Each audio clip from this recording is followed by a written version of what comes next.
Morning, morning, folks. So they want to start taking away people's right to vote. Specifically,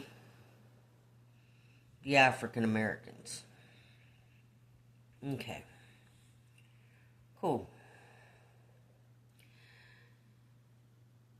I've got a couple of things that I want to read to y'all about this pertaining to the Supreme Court. The justices is what they're called, the judges of the Supreme Court, and members of Congress, the Senate, and the House, both. So the Supreme Court justices and members of Congress take oaths to support the U.S. Constitution. The justices take 2 oaths: the constitutional and judicial oaths, promising impartial justice under the law. Members of Congress, Senate and House, take a single oath to defend the Constitution against all enemies, foreign and domestic. The Supreme Court Justice Oaths. Justices take 2 separate oaths, often combined or taken at different times: private ceremony and public investiture.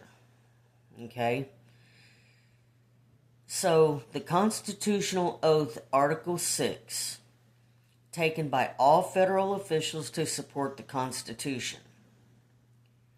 The Judicial Oath, which is 28 U.S.C. Number 453.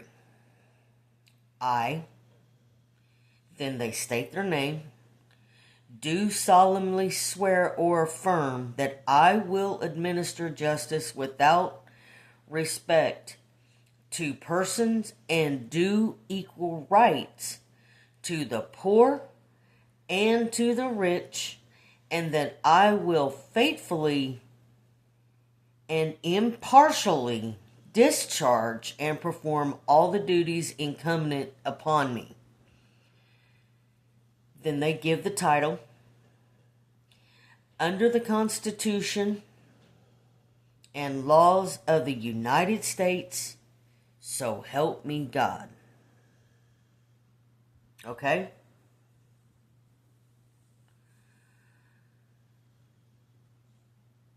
Then,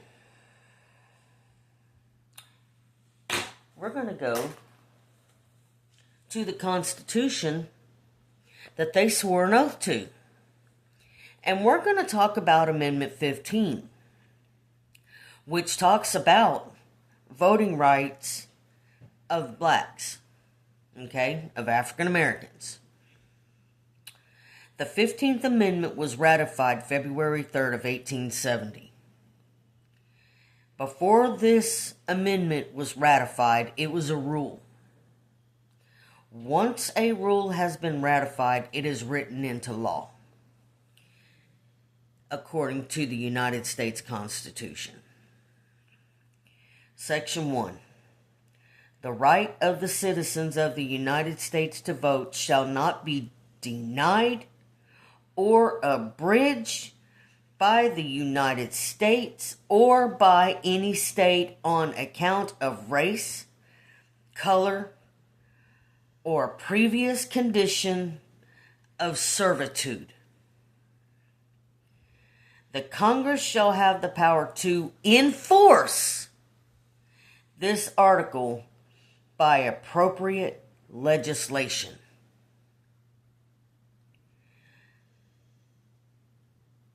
When it says shall not be denied, that means that you cannot specifically stop anybody from voting for any fucking reason. and it shall not be abridged, which means it shall not be violated.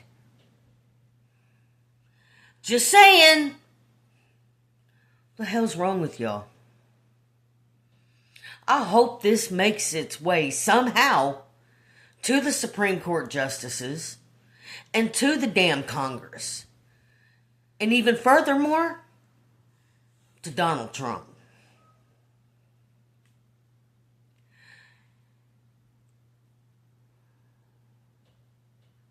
I don't know who in the hell he thinks he is, but just because he carries the title of president doesn't make him fucking God. It does not give him the constitutional right to take people's rights away. It just don't happen like that. And everybody that keeps carrying out all of his desires and wants and doing his bidding, let me make this clear. The only person that's got immunity is you.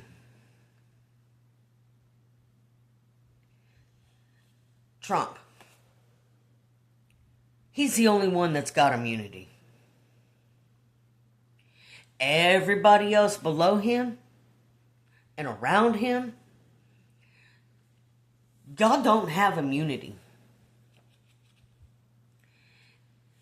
Violating people's constitutional rights are felonies.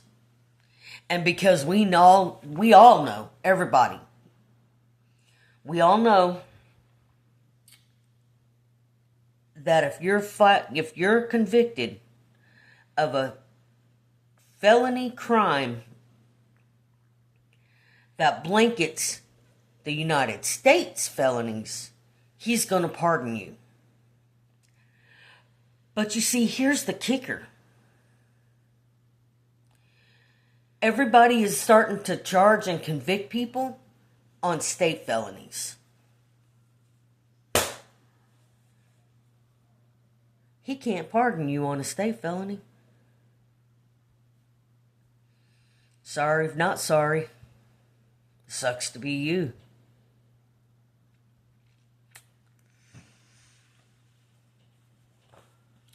And just for the sake of argument, I'm going to go ahead and read a few others. Voting rights in D.C., Amendment 23.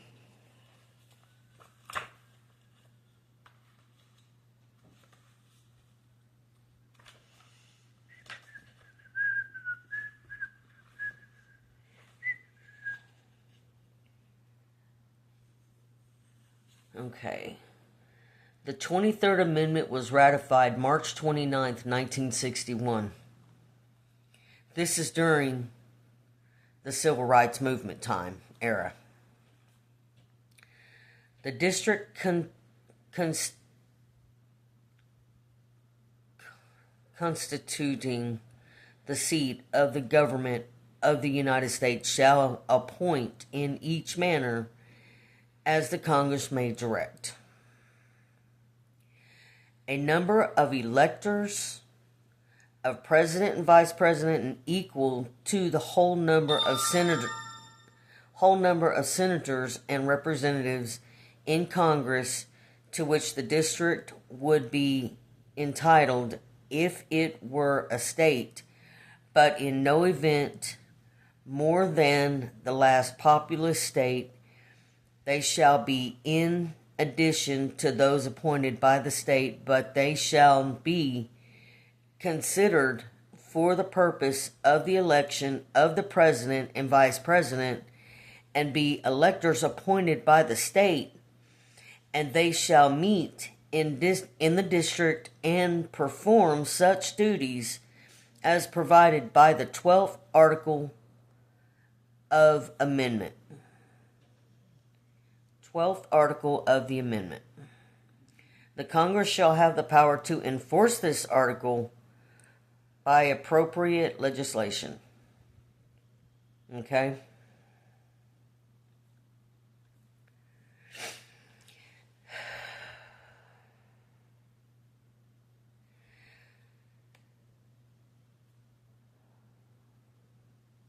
24. Let's see, what is 24? That's 26.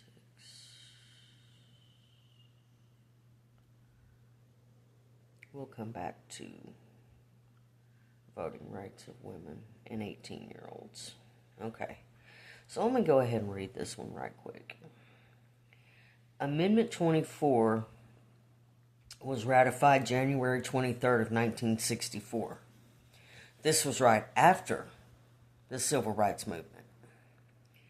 The rights of citizens of the United States to vote in any primary or other elections for president or vice president, for electors for president or vice president, or for senator or representative in Congress shall not be denied or abridged by the United States or any state by reason of failure to pay any poll tax or other tax. And the Congress shall have the power to enforce this article by appropriate legislation. Okay?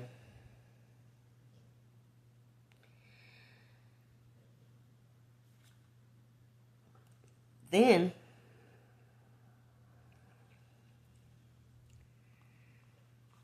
you have voting rights of 18-year-olds, which is Amendment 26.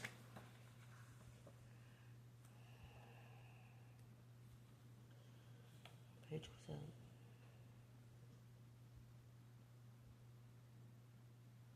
Yeah, 79.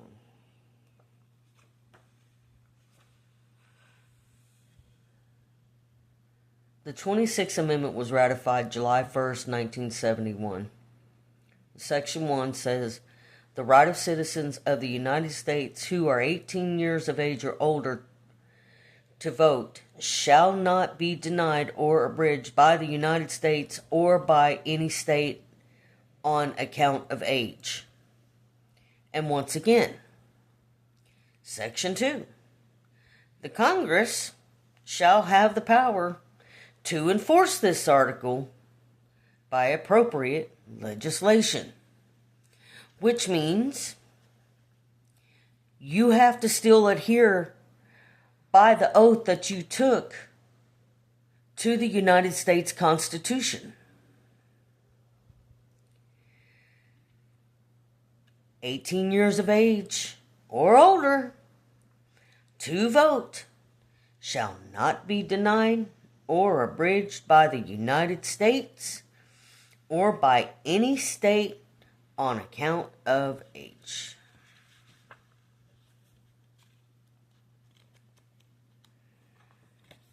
Which means it doesn't matter who you are. You have to go through either the Supreme Court, depending on what it is that you're wanting to get done, or you have to go through Congress in order to get it done if it's outside of anything that the Supreme Court doesn't deal with. Voting rights of women.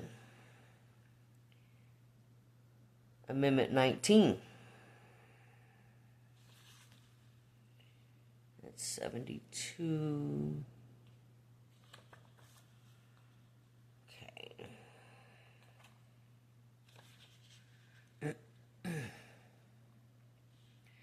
The 19th Amendment was ratified August 18th of 1920.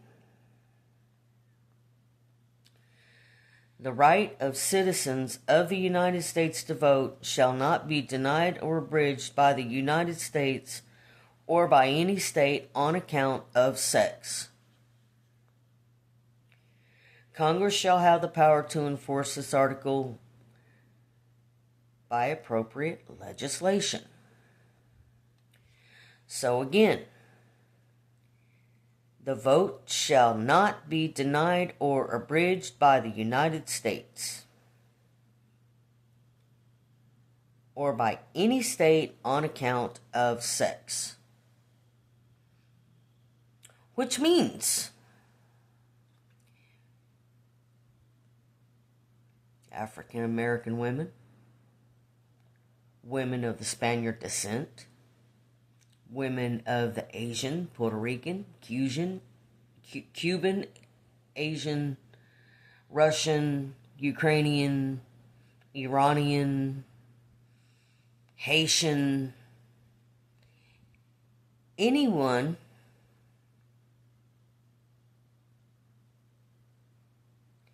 transgender, because they do go through a full sex change. They get another birth certificate issued to them because they have gone through a change.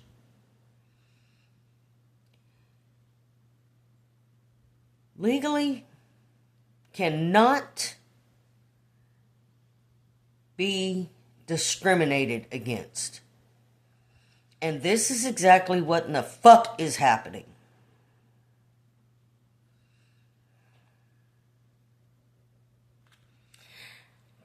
So, we are going to go right over here to page 77 to Amendment 25. Section 1. In case of the removal of the President from office or of his death or resignation, the Vice President shall become President. The 25th Amendment was ratified February 10th, 1967. And this was after the Civil Rights Movement. Imagine that. Section 2 of the 25th Amendment. Whenever there is a vacancy in the office of the Vice President, the President shall nominate a Vice President who shall take office upon confirmation by a majority vote of both House and Congress.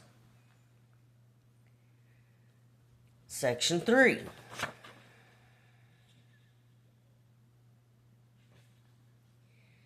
Whenever the President transmits to the President pro tempore of the Senate and the Speaker of the House of Representatives his written declaration that he is unable to discharge the powers and duties of his office, and until he transmits them to a written declaration to the contrary, such powers and duties shall be discharged by the Vice President as acting President. Got one more section. This one is fairly long, but I'm going to read through it as quickly as I can.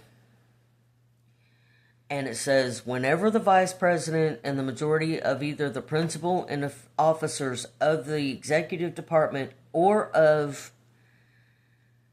such other body as Congress by law provide, transmit to the President pro tempore, however you say it, I know what I'm looking at, of the Senate and the Speaker of the House of Representatives, their written declaration that the President is unable to discharge the powers and duties of his office, the Vice President shall immediately assume powers and duties of the office as acting President.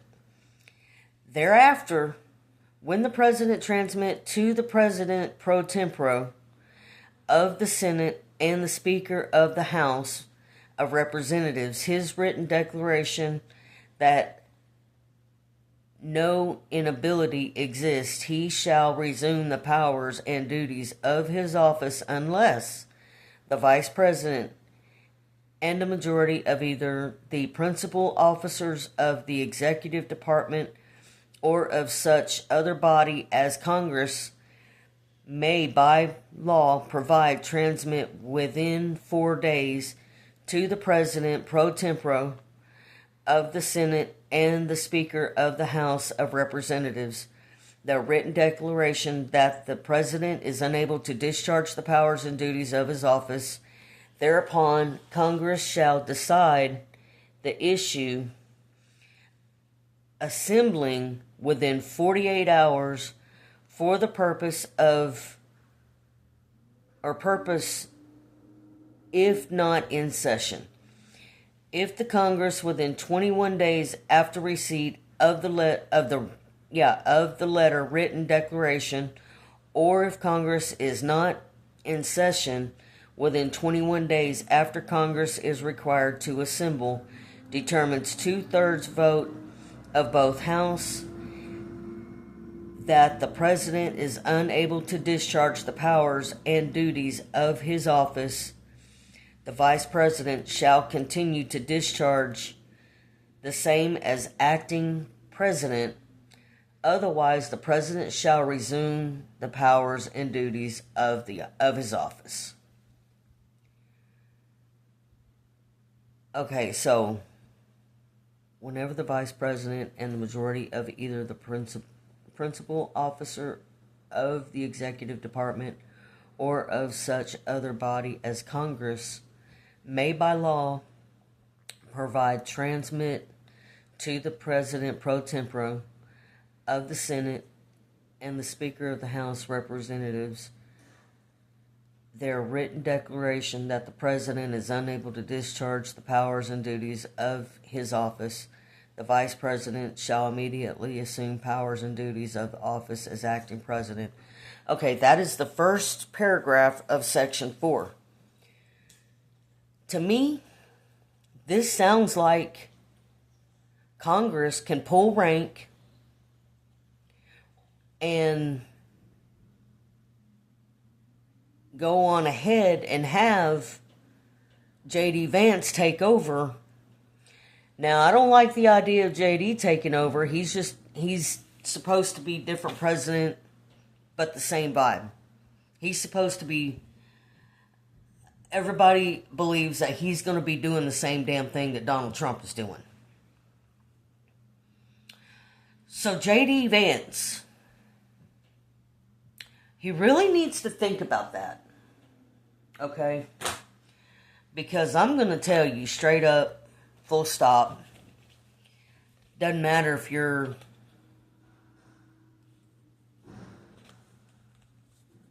coming in and taking over as president, you're still going to be held to the same accountability. And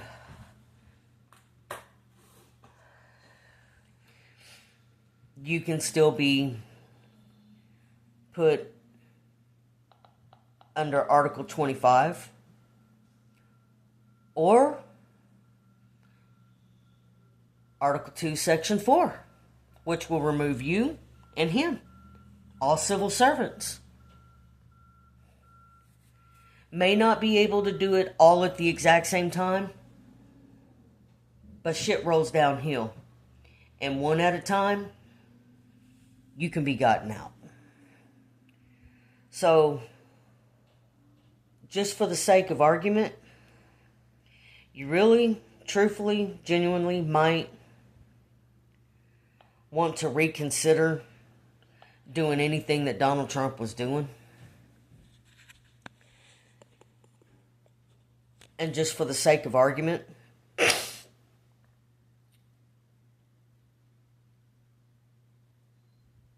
because Congress and SCOTUS has actually seen the bullshit Trump is doing because they gave him immunity like a bunch of idiots. Do you really think they're going to give you full immunity? Don't you think they've learned something by now? Just a thought.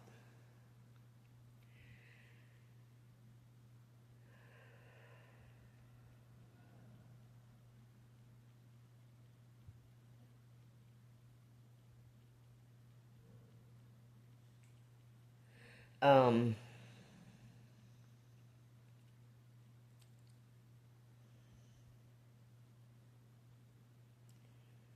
so I'm looking up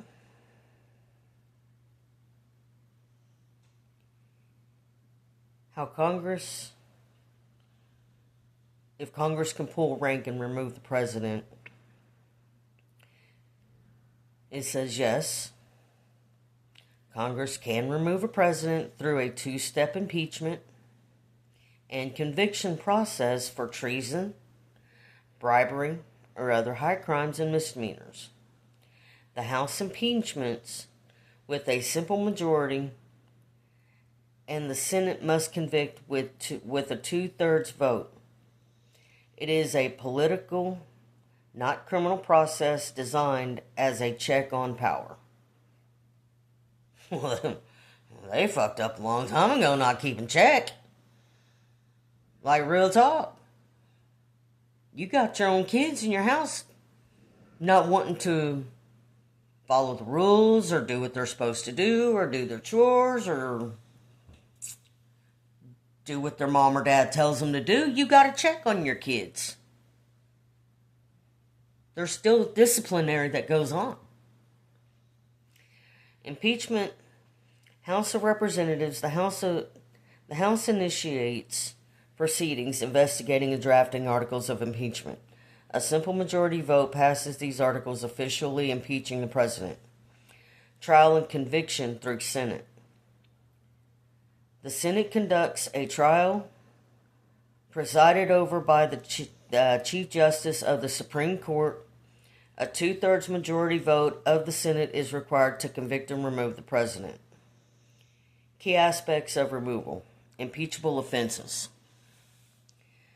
The Constitution defines these as treason, bribery, or other high crimes and misdemeanors generally interpreted as an abuse of public trust.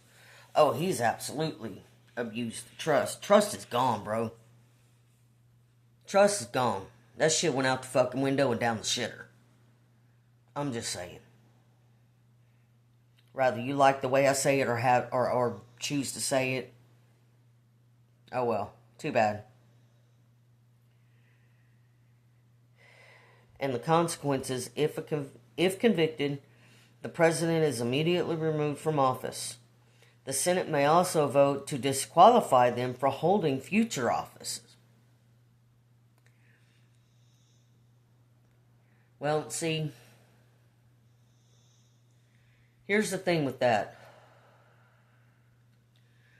They may be able to stop them from ever being able to hold future office of any type of governmental title.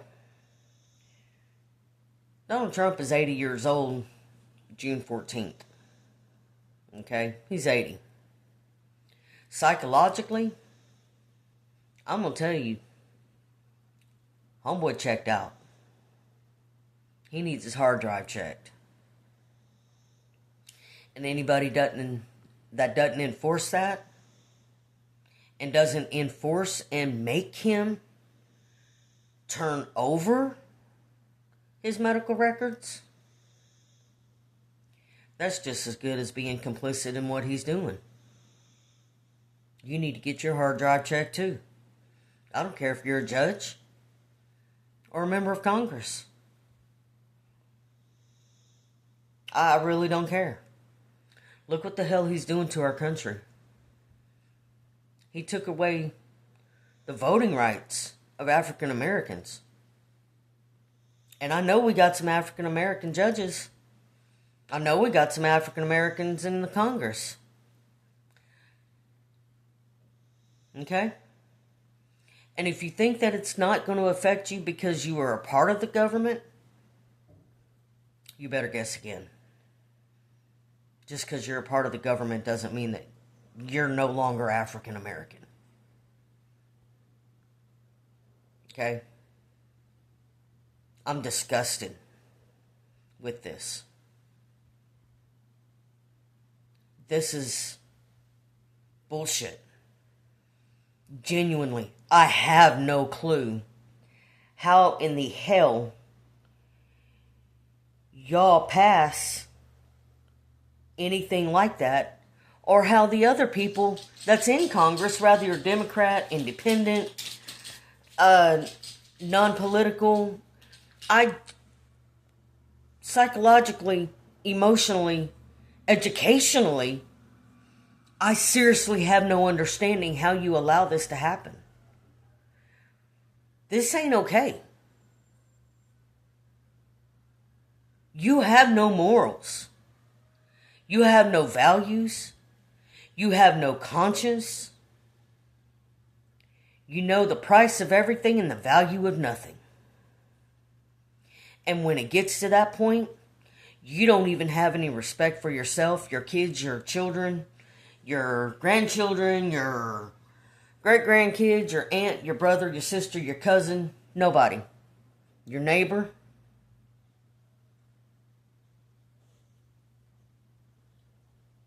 None of that. Historical context. While several presidents, Andrew Johnson, Bill Clinton, Donald Trump, have all been impeached, none have been removed from office by the Senate.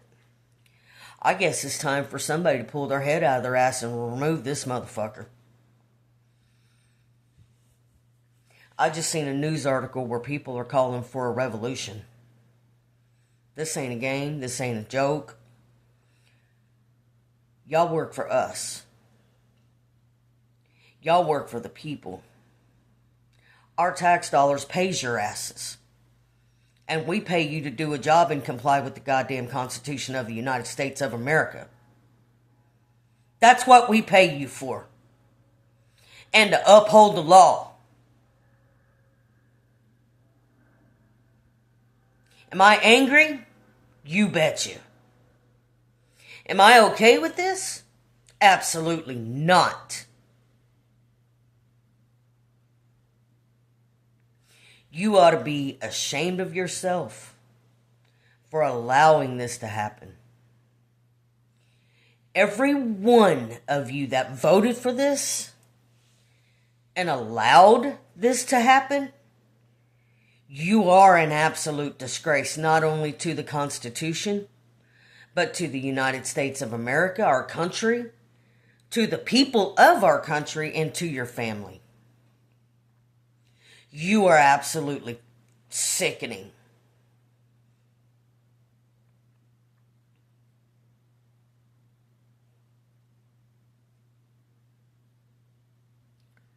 Other methods.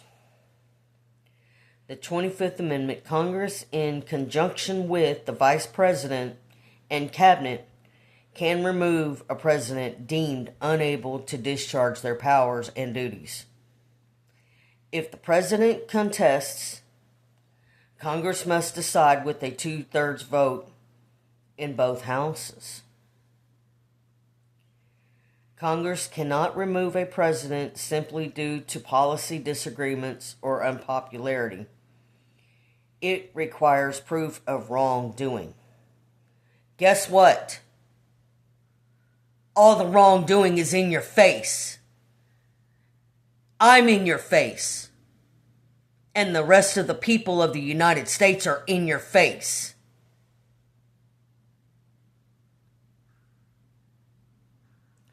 The process is explicitly designed to be difficult, serving as a high-stakes political check on the executive branch.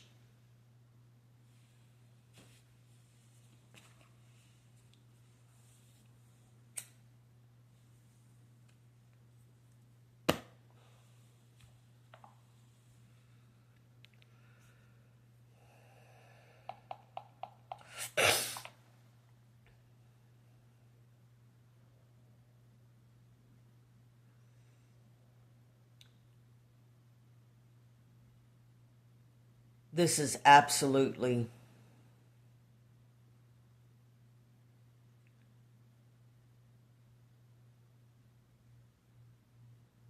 what is the word I'm even looking for? This is the worst thing I have ever in my lifetime ever lived.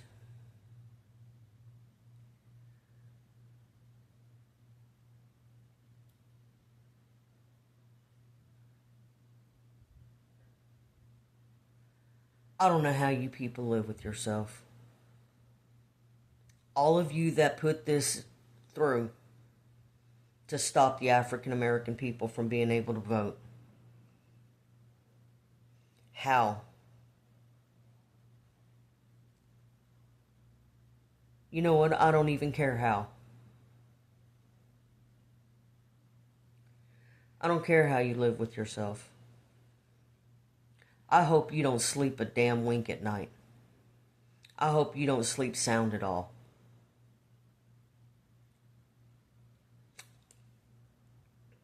I hope this haunts you. I really hope this haunts you to the day you die. Now, I'm not inciting or saying that with any purpose or intent on inciting any type of violence on you to take your life. I'm talking about through natural causes of passing away. I hope for the life of me, every day for the rest of my life, I hope it haunts you and you don't sleep worth a damn.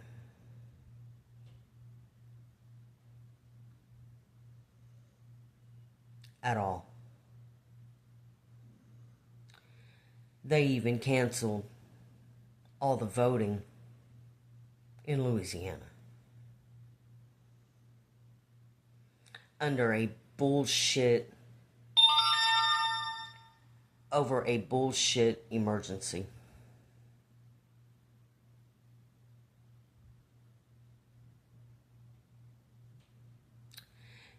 There's a video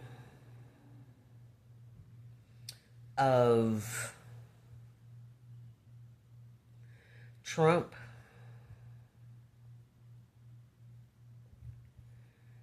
and I want to say Zelensky.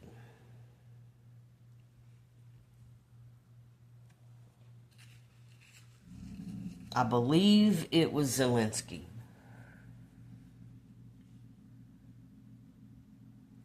Somehow it was brought up about voting being canceled due to war in Ukraine. I believe it was Zelensky, but the person said that they could stop voting due to an act of war.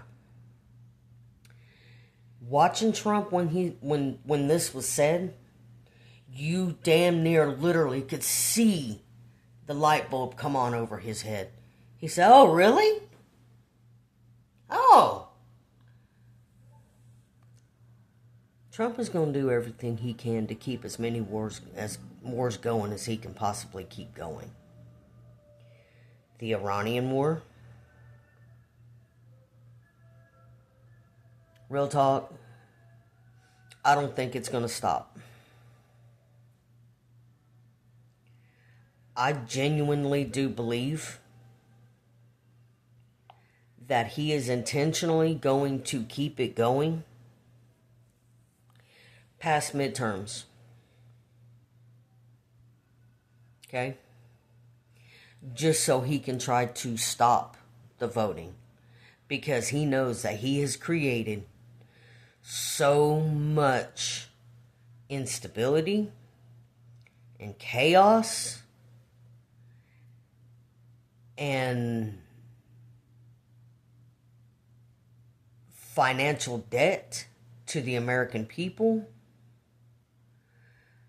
No one is able to afford to pay their rent, the electric, the water, gas in their car, propane in their house if they have a gas stove, groceries,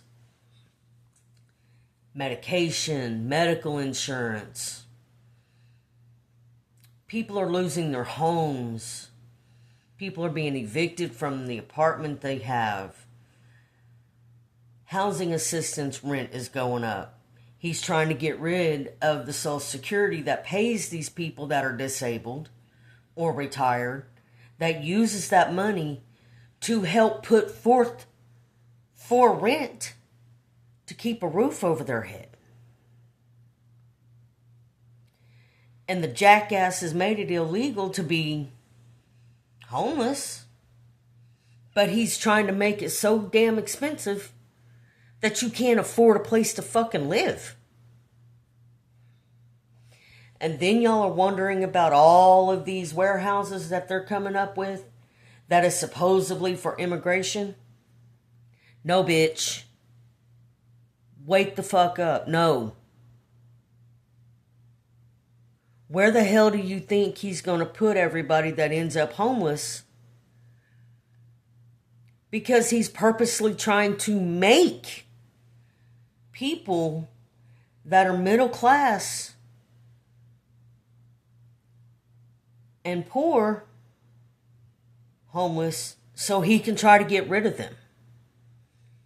A lot of these warehouses has got incinerators in them. Another word for an incinerator is a crematorium. They've already killed people in the concentration camps. One guy was lynched. There's people coming up missing they can't find anywhere. There's only two questions. Are they in the first few batches of people that got flown out to a third-party country and wasn't documented?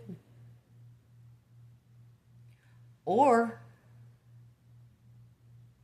are they some of the people that ended up dead and buried before they got these other warehouses to where they can burn them? Do you realize it's reported on Zorro Ranch? In the barn that's got the chimney, there's supposed to be a fireplace in a barn? The fuck? What kind of sense does that make? None. There's supposed to be a hidden incinerator in it. It's been reported that a lot of these kids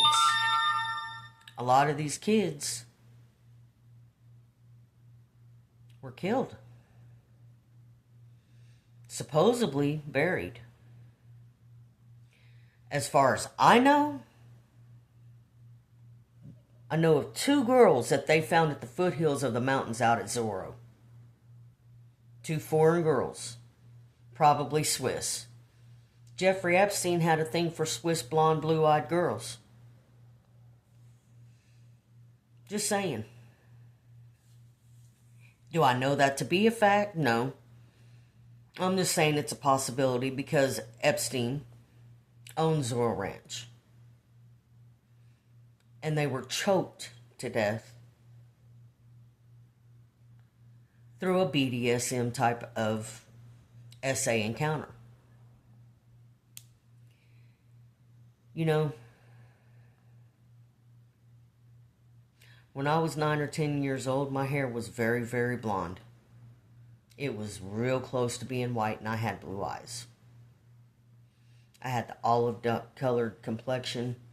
I was out at the pool from the time I got up until that night when my mom would run me out of the pool with a belt. I was dark complected. Blonde hair, blue eyes. My mom sent me to check the mail one day. Okay? Walked out of the door, went to my right. A white van come up this way, and the windows were tinted so dark you couldn't see your hand up against the window. When they saw me, they slammed on their brakes. I hauled ass to the mailbox, right there at the apartment office. And I stayed up there long enough thinking maybe they left. I started coming back home. The van was going this way that time. They saw me again. They slammed on their brakes again. And I ran my ass in the house.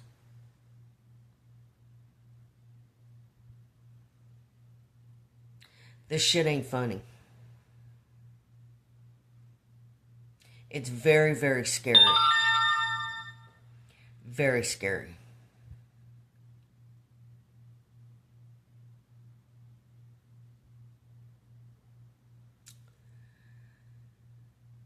So, to Congress, I'm telling you, if this even makes its way to you, I'm telling you,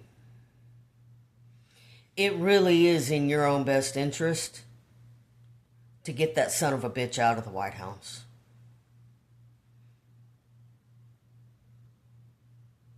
Real talk.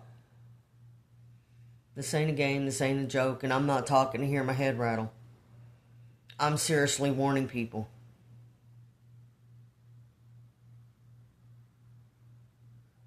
Get him out.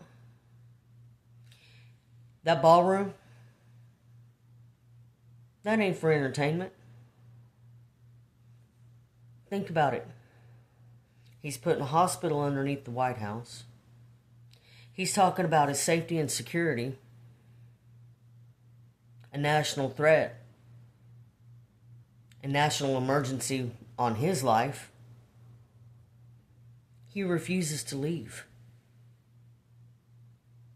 He's going to have a hospital put in under the White House. That way he can have his medical treatment. He's going to live in that ballroom. And he's making it to where it's drone-proof, bulletproof, ballistic-proof, missiles, all that. Because he knows. He knows. If he don't leave, he knows there's going to end up being someone that's going to force him to leave. So he's trying to make it to where they can't even shoot through the windows of that ballroom. He knows his ass is grass.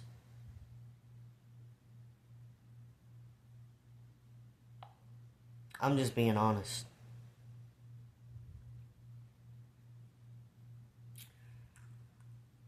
He ain't leaving. So y'all are going to have to go on ahead. Force an order of removal. And send the CIA in on him. And have them physically remove him off the property. You and I both know that he's refusing to leave. You need to get to it.